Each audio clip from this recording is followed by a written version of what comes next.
মিয়ানমারের উত্তেজনাকর পরিস্থিতিতে দেশটির সরকারি বাহিনী ও আরাকান আর্মির সঙ্গে যোগাযোগ রক্ষা করা হচ্ছে বলে জানিয়েছেন স্বরাষ্ট্র উপদেষ্টা জাহাঙ্গীর আলম চৌধুরী।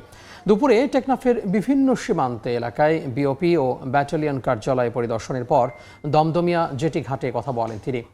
মিয়ানমার পরিস্থিতিতে সীমান্তে বিজিবির জনবল বৃদ্ধির পাশাপাশি গোয়েন্দা সংস্থা কার্যক্রম বাড়ানো হয়েছে বলেও জানান উপদেষ্টা। সীমান্তে মাদক নির্মূলেরও ঘোষণা দেন তিনি।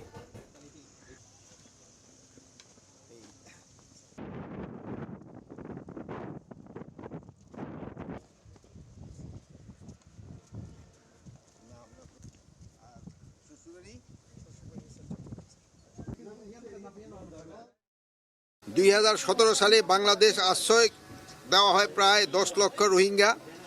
2024 সাল পর্যন্ত নিরাপত্তা বাহিনীর অগোচরও প্রায় 50 থেকে 60 হাজার রোহিঙ্গা বাংলাদেশে প্রবেশ করে, যাদের রেজিস্ট্রেশন এখন পর্যন্ত হয় নাই। মাদকটা শুধু এই এলাকার না, এটা পুরা দেশের একটা সমস্যা। এটা একটা বিরাট দেশের একটা সমস্যা।